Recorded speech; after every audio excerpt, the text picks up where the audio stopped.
असे अनेक विवाह सोहळे बघितले असतील जिथे धांगडधिंगा असतो, बडेजाव असतो. मात्र नाशिकच्या सटाणा तालुक्यात एक असा आगळा वेगळा विवाह सोहळा पार पडला जिथे छत्रपती शिवाजी महाराजांचा जय जयकार पाहायला मिळाला. शिवस्तुती, शिवचरित्र आणि शिवाजी महाराजांचे पोवाडे गायले जात होते. बघूया.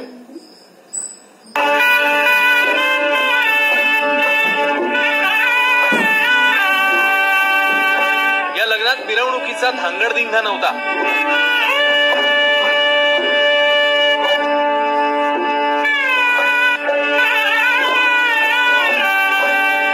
रुसवे फुगवे, मानापमान नाट्याचा लवलेशही नव्हता. होता तो फक्त छत्रपती शिवाजी महाराज यांच्या नावाचा गजर. श्रीमंत श्री छत्रपती शिवाजी महाराज की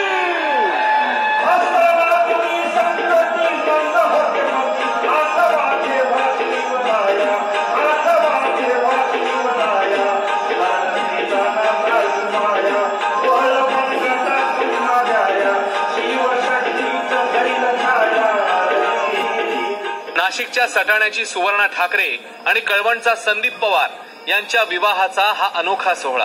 विवाह सोहळ्यात शिवशाहीर विजय तनपुरे यांनी शिवचरित्रावर आधारित व्याख्यान सादर केलं. मंगलाष्टकाच्या आधी शिवस्तुती, शिवचरित्राचं पारायण झालं, पोवाडे गायले गेले आणि त्यानंतर सुवर्णा आणि संदीप विवाह बंधनात अडकलेत.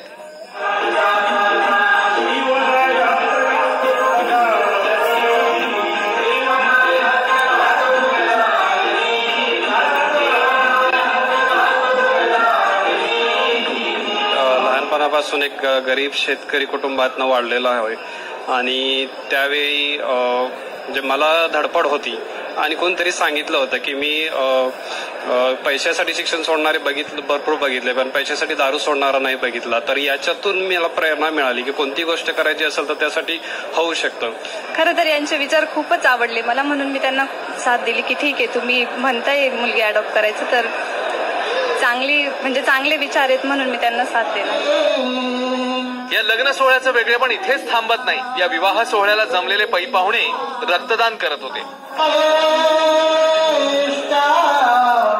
प्रत्येकाला अक्षतांबरोबर आंब्याचं रोपटं भेट देण्यात आलं. आहेर स्वरूपात आलेली रक्कम शिवाश्रम या संस्थेला पवार ठाकरे कुटुंबियांकडून भेट देण्यात आली.